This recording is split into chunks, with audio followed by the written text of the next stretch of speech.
जय Hind. Russian air force ने अभी हाल ही में एक स्ट्रेटेजिक बॉम्बर को अपने एयरफोर्स में शामिल करने के लिए कहा है। उसका प्रोटोटाइप तैयार हो रहा है जो 2027 में बन के तैयार हो जाएगा। 2030 में फाइनली उसे रशियन एयरफोर्स में शामिल कर लिया जाएगा। यहाँ हम समझते हैं कि स्ट्रेटेजिक क्या होता है, टेक्टिकल क्या होता है, बॉम्बर क्या होते हैं, फाइटर क्या होते हैं, स्टील्थ क्या होता है, EL-1 क्या होता है, एवॉक्स क्या होता है, इस सब के बारे में ध्यान से समझिए।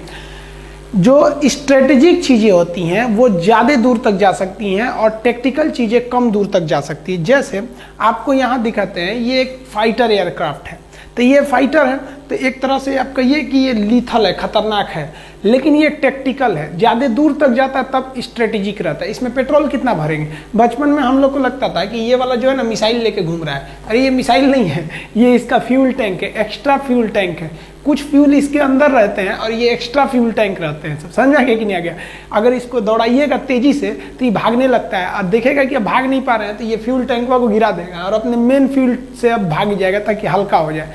तो ये तो टेक्टिकल है, ज़्यादा दूर तक हमला नहीं कर सकता है, बस आसपास के एरिया में कब्जा कर सकता है, हमला कर सकता है। और दूसरा, ये बम नहीं गिरा सकता है, ये केवल मिसाइल मार सकता है। अब एक बात बताइए, कहीं ये केवल टेक्टिकल कामों की चीज़ में आता है। दुश्मन की बढ़ते रफ्तार को रोक देता है, रेलवे स्टेशन तोड़ देगा, पुल तोड़ देगा, पेट्रोल पंप तोड़ देगा, आर्मी का जो फैक्ट्रीज है जहाँ पे बम बन रहे हैं, बारूद बन रहे हैं, टैंक बन रहे हैं, उन सब को तोड़ देगा। अब पता चला जहाँ 5000 सैनिक हैं तो कुछ इधर है कुछ उधर है, तो इसे एक तो मिसाइल मारेगा, एक तो इसका रफ्तार इतना तेज रहता है कि देखते देखते कि निकल जाएगा।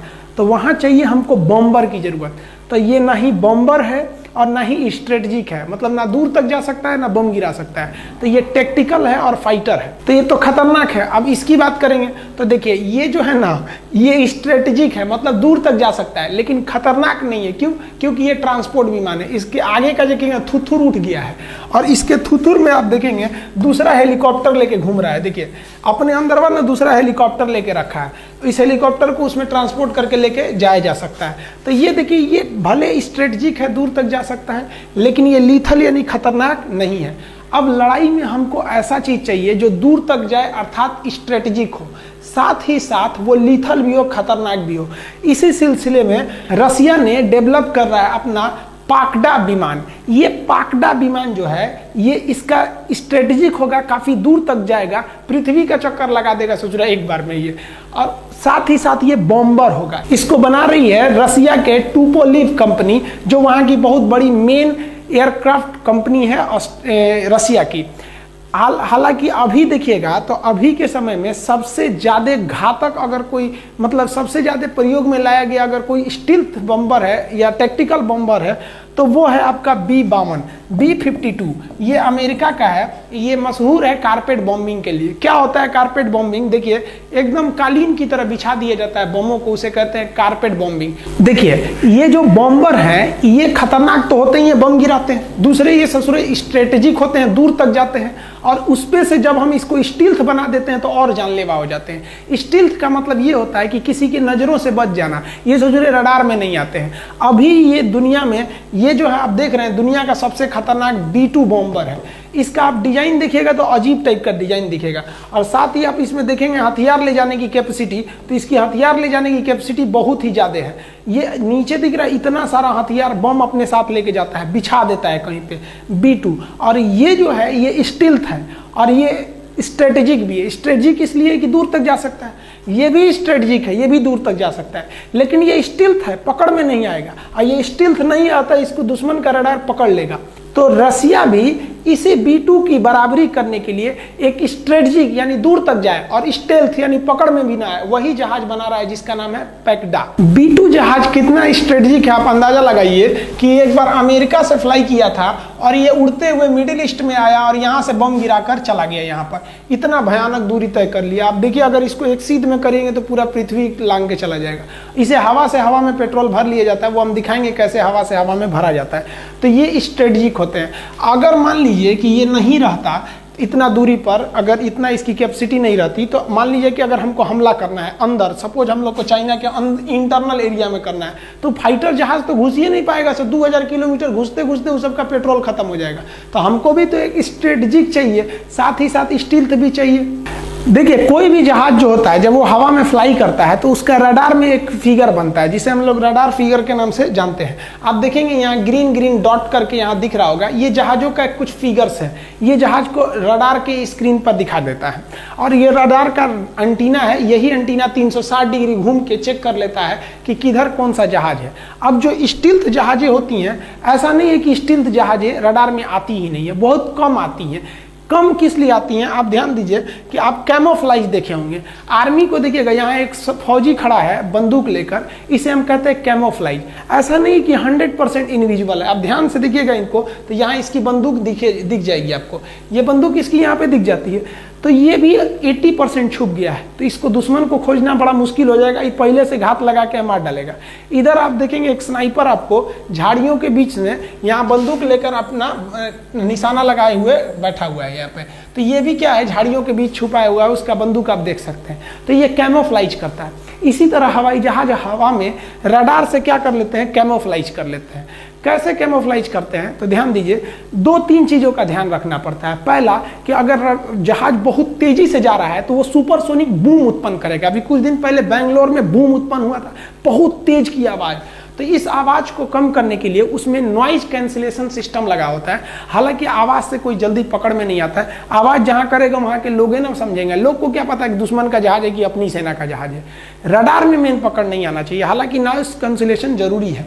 इसके अलावा ये जहाज क्या करते हैं, अपना एक विशेष प्रकार का शेप उत्पन्न करते हैं। शेप कैसे उत्पन्न करते हैं उस पर समझने से पहले आप ये समझिए रडार काम कैसे करता है। ये जो एंटीना है, ये एंटीना अपने से खूब ज्यादा रेडियो तरंगों को उत्पन्न करता है। रडार का पूरा नाम ही होता है रेडियो डिटेक्शन एंड रेंजिंग। ये रेडियो तरंगें जाती हैं और हवाई जहाज से टकरा के वापस आती हैं। जैसे टकरा के वापस आएंगी तो स्क्रीन पर ऐसे डॉट दिखने लगेगा। इससे बचने के लिए एक ही रास्ता है, या तो उन तरंगों से टकराइए ही नहीं तो ससुरन को पकड़ के रख लीजिए। यही काम करता है स्टील्थ टेक्नोलॉजी। कुछ तरंगों को रोक लेता है, रे बकले लो उधर जाएगा तो बता देगा कि हमारे हैं, इधर रहो, और कुछ को उधर फेंक देता है, भाग उधर भाग यहाँ पे। अब इस टेक्नोलॉजी का यूज कैसे किया जाता है, देखिए जहाजों का शेप जो है डिजाइन अजीब बनाया जाता है, कोना वगैरह निकाल दिया जाता है कि इस पे से 50% तरंगे टकरा के उधर चली जाए। टकरा के इधर उधर चली जाएंगी तो लौटेंगी ही नहीं, अरे ठीक टकराएंगी तभी ना वापस आएंगी। तो पहला ये हो गया।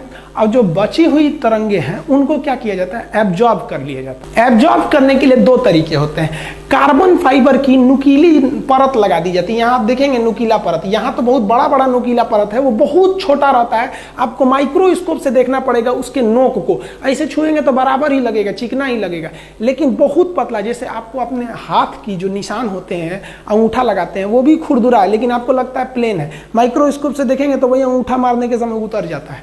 तो ऐसे जहाजों पर कार्बन फाइबर का ही ऐसे नुकीले पदार्थ लगा दिए जाते हैं ताकि वो एब्जॉर्ब कर सके। साथ ही साथ जहाजों पर हम आयरन बॉल पेंट का प्रयोग करते हैं। यह पेंट तरंगों को लौटने ही नहीं देता है। अब जब ऐसी घटना होती है तो 80% तरंगों को या तो ये परावर्तित कर देते हैं या तो एब्जॉर्ब कर लेते हैं। 20% ही तरंग वापस जा पाता है। तो जब इतना कम तरंग जाता है वापस तो इसके रडार पे अजीब कुछ खास फिगर नहीं बनेगा। रडार पे अजीब सा फिगर बनेगा, डॉट टाइप का, मतलब बहुत बड़ा डॉट नहीं बनेगा। तो ये जो रडार को देखने वाले लोग हैं वो कंफ्यूज हो जाएंगे कि ये जहाज है या फिर कुछ और है या कोई बड़ा सा पक्षी, मतलब खुद कंफ्यूज हो जाएंगे है क्या, क्योंकि जितना बड़ा जहाज का फिगर बनना चाहिए उतना नहीं बनेगा। अब सामने से हाथी आ रही है तो आप समझ जाएंगे ना हाथी है, शेर आ रहा है तो समझ जाएंगे ना। अब कोई कुत्ता है वो आएगा तो आप थोड़ी समझेंगे शेर है कि कुत्ता, अरे भाई कुत्ता है। उसी तरह से इमेज कम बनने लगता है स्टील्थ टेक्नोलॉजी का प्रयोग करके। इस स्टील्थ टेक्नोलॉजी का प्रयोग पानी वाली जहाजों में भी किया जाता है। अमेरिकी नौसेना का एक जहाज है, आप देखिए उसकी स्टील्थ टेक्नोलॉजी, उसका शेप अजीब डिजाइन का बनाया गया। आप कहेंगे कि ये किस डिजाइन का इसका शेप बनाया गया। ये जानबूझ के इसकी डिजाइनिंग इस तरह से की गई है ताकि इसके से जितनी भी रडार से टकराने वाली तरंगे हैं वो टकरा के क्या हो जाए, लौट जाए। और इस पर आयरन बॉल पेंट की कोटिंग कर दी गई है ताकि एब्जॉर्ब कर ले। एब्जॉर्ब करने से इसकी बचने की संभावना 80% यूं ही बच जाती है, बढ़ जाती है, ताकि भाई 80% तो दिखेगा ही नहीं, 20% तो पायलट होशियार होता है, बचा बचा के निकाल लाएगा। अभी दुनिया में अगर बात करेंगे स्टील्थ की तो स्टील्थ में भी 2, या तो फाइटर स्टील्थ यानी जो लड़ाई करे तो सबसे पहले कौन घुसता है, फाइटर, और उसके पीछे आते हैं सब बॉम्बर। तो फाइटर स्टील्थ में अमेरिका का F-22 है, F-22 राप्टर है। ये जो जहाज होता है ना, ये स्टील्थ टेक्नोलॉजी है और ये बॉम्बर नहीं है, ये मिसाइल मारने वाला है, फाइटर है ये। आप देखेंगे इसका शेप अलग डिजाइन का है और ये अपने बाहर जो हथियार रखे रहता है ना मिसाइल, अब एक्चुअली मिसाइलें तो टाइटेनियम की बनी होती हैं और धड़ाक से पकड़ा जाएंगी रडार में, तो ये उसको ढक्कन बंद करके रखता है, जब मारना रहता है तभी खोलता है, मार के बंद कर लेता है अपने से। तो ये बहुत ही खतरनाक होता है। तो ये जो है ना स्टील्थ है, लेकिन ये क्या है, फाइटर है। और जो B-2 है ये भी स्टील्थ है, लेकिन ये क्या है, बॉम्बर है। स्टील्थ टेक्नोलॉजी अभी अमेरिका के पास डेवलप है, वो इसे यूज भी कर रहा है। चाइना ने भी इसे डेवलप कर लिया, हालांकि उसने कुछ खास जानकारी नहीं दी है, उसकी अभी डेवलपिंग फेज में ही है चाइना की स्टील्थ टेक्नोलॉजी। अभी वो कुछ खास जानकारी बाहर अपनी डिफेंस की देता नहीं है। भारत ने भी अपना खुद का स्टील्थ जहाज बनाने की दिशा में आगे बढ़ चुका है। हम लोग भी 2025 तक अपना फर्स्ट स्टील्थ एमका को डेवलप कर चुके हैं। ये DRDO इसको बना रहा है। इन जहाजों को पकड़ने के लिए ऐसा नहीं है कि आप जहाज खूब मेहनत से क्या कीजिए कि बनाइए। भैंस जितना सोचती है कि हम खूंटा उखाड़ेंगे, वो भैंस का मालिक उतने तगड़ा खूंटा ठोक देता है। तो इससे नहीं है कि आप स्टील्थ बना देंगे तो बहुत होशियार हैं। स्टील्थ का जब अगर स्टील्थ टेक्नोलॉजी अच्छी है तो रडार भी तो अच्छा बन रहा है। अब इसमें एक होता है क्वांटम रडार, ससुरा क्वांटम रडार छोटे से छोटे चीज को पकड़ लेता है। अब स्टील्थ हो चाहे कुछ भी हो जाए। अब चाइना क्वांटम रडार बना लिया है, इंडिया भी 2022-23 तक क्वांटम रडार बना लेगा।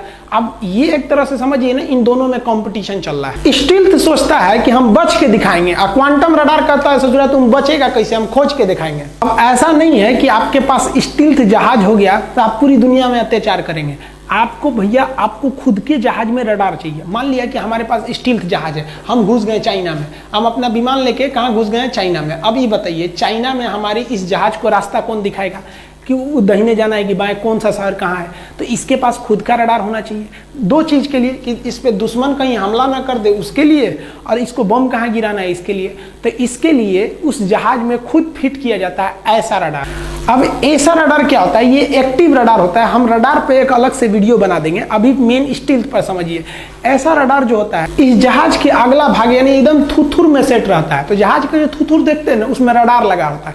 छोटा छोटा रडार होते हैं जिसे हम TR मॉड्यूल कहते हैं, ट्रांसमीटर रिसीवर मॉड्यूल। छोटा छोटे होते हैं, ये जितनी ज़्यादा संख्या में होंगे उतने ज़्यादा रडार खतरनाक होता है। ये लगभग 800 की संख्या में होते हैं, किसी किसी में जिसका धोधड़ मुंह रहेगा उसमें ज़्यादा संख्या में रहेंगे सब, तो और खतरनाक हो जाता है। ये ससुरा 120 डिग्री तक देख सकता है, ये सामने से 120 डिग्री देख सकता है यहाँ पे। ये इसका सबसे बड़ा ड्रॉबैक है। पिछवा से कोनो मार देगा तो पता नहीं चलेगा, क्योंकि रडारवा इसके थुथुर में है, सामने देख रहा है। आप ध्यान से देखिएगा ना, इसके थुथुर में देखिए ये रडार फिट है। ये पीसा रडार नहीं है, ये ऐसा रडार होता है। और ये जो आगे का ये ठोड़ है इसका चोंच, ये तो खाली ढकने के लिए रखा हुआ है। इसको मत सोचिएगा ये खतरनाक है। ये अंदर से ना रेडिएशन छोड़ छोड़ के पता कर लेता है आगे कौन सा जहाज है। तो पहला भाई ये आगे के दुश्मनों को पता कर लेगा, पिछवा को नहीं, कैसे पता करेगा। तो इसको कोई ना कोई रास्ता दिखाने वाला चाहिए कि नहीं। तब यह काम आता है एवाक्स रडार। ये एक ऐसा जहाज होता है जिसके ऊपर रडार फिट कर दिया जाता है और इस जहाज को दुश्मन के इलाके में घुसा दिया जाता है। ये जहाज अपनी खुद की सुरक्षा मिसाइलों से करने के लिए पूरी तरह से सक्षम होता है, क्योंकि इसके ऊपर रडार रखा है। कोई भी मिसाइल आएगा देख लेगा कि इधर से आ रहा है, मार देगा उसको। और ये ससुरा बड़का रडार, इसी को जहाजिया को चाइना में घुसा दीजिए। अब ये उड़ चलता फिरता मशीन है ससुरा। ये जहाज घुस जाएगा चाइना में, पूरा रडार से देखेगा, 360 डिग्री देखेगा और उसको अंदर अंदर बता देगा जहाज को कि रे बकलवाते तो खाली थुथुरुआ से देख रहा है 120 डिग्री, तो पीछे है, तो ये बता देगा उसको। तो आप स्टील्थ जितना भी बना लीजिए, लेकिन ये airborne and early warning system एवाक्स, जब रडार पढ़ाएंगे तो एवाक्स टेक्नोलॉजी के बारे में आपको समझा देंगे। ये भी बहुत ज़्यादा जरूरी है। इंडिया के पास ये एवाक्स टेक्नोलॉजी है। तो स्टील्थ होने के साथ साथ आपका ऐसा रडार सामने के लिए होना चाहिए और पीछे देखने के लिए एक एवाक्स विमान होनी चाहिए जो 8-10 ये एक साथ 60 जहाजों को डायरेक्शन दे सकता है। तो 10-15 जहाज घुसा दीजिए, एक ठो इसको घुसा दीजिए, ये सब कुछ देख लेगा। लेकिन आप घुस गए दुश्मन के एरिया में और रास्ते में पेट्रोल खत्म, तब क्या होगा? तब यहाँ जरूरत होता है आपका एयर रिफ्यूलिंग की। एयर रिफ्यूलिंग कैसे की जाती है आप देखिए ध्यान से। एक बड़ी सी जहाज होती है, इस जहाज के अंदर आगे केवल क्रू मेंबर बैठे रहते हैं और एक पीछे मेंबर बैठा रहता है, एक क्रू मेंबर। ये क्या करता है, नीचे कोई जहाज ले आएंगे, दोनों का स्पीड सेम कर दीजिए। मान लीजिए 600 की स्पीड से ये भी उड़ने लगा, 600 की स्पीड से ये भी। अब इसकी हाइट फिक्स कर दीजिए कि भैया तुम 750 मीटर पे उड़ो। अब इसकी भी हाइट आप फिक्स कर दीजिए कि भैया तुम 700 मान लीजिए 730 पे उड़ो। अब दोनों में स्पीड भी फिक्स है और हाइट भी फिक्स है। अंतर कितने का है, तो वो 50 पे है, ये 30 पे है, 20 का। तो ये उसी हिसाब से ये अपना फ्यूल नीचे करके और यहाँ बैठा मेंबर इसको गाइड करके इसमें फ्यूल भर सकता है। आप इसका वीडियो भी देख सकते हैं। जहाज़ों की जो एयर रिफ्यूलिंग होती है वो दो तरह से होती है। अगर ये जाली नुमा पाइप होगा तो ये जो फाइटर जहाज है ये खुद आके उसमें अपना नोजल फंसाएगा और पेट्रोल भरेगा। और कुछ जहाजें ऐसी होती हैं जो अपना नोजल नहीं फंसा सकती हैं, तो उसमें एक पीछे क्रू मेंबर बैठा होता है। जैसे यहाँ ये क्रू मेंबर है, ये दूसरे जहाज में भरेगा जिसमें खुद नोजल फंसाने की क्षमता नहीं होती। जैसे ये बड़ा सा जहाज है, ये जो बड़ा जहाज आ रहा है इसमें क्षमता नहीं है, तो आप देखेंगे इसके मुंह पे ये खाली जगह बना है। तो ये जो ऊपर जहाज के पीछे बैठा रहता है ऑपरेटर, वो इस जहाज में देख के भर लेता है। ये पायलट केवल उस जहाज को नीचे ले आके लगा देता है। तो जैसे जिसमें नोजल फंसाने की क्षमता है वो खुद आके फंसाते हैं, जिसमें क्षमता नहीं है उसका क्रू मेंबर, जैसे इसमें क्षमता नहीं है, इसका यहाँ भरने वाला जगह है, तो ये अपने जहाज को ले आके रख देगा और ऊपर से जो ऑपरेटर बैठा है वो इसमें ले आके भर देगा। आप समझ गए होंगे एयर रिफ्यूलिंग। आई होप आप समझ गए होंगे। डिफेंस की जो टर्मिनोलॉजी होती है वो काफ़ी टफ होती है, फिर भी हम कोशिश किए आपको आसान भाषा में समझा सके। डीआरडीओ भी स्टील्थ और स्ट्रेटेजिक दोनों पर वर्क कर रहा है। आगे जैसे अपडेट आएंगे डीआरडीओ के हम आपको बताएंगे। तब तक के लिए जय हिंद।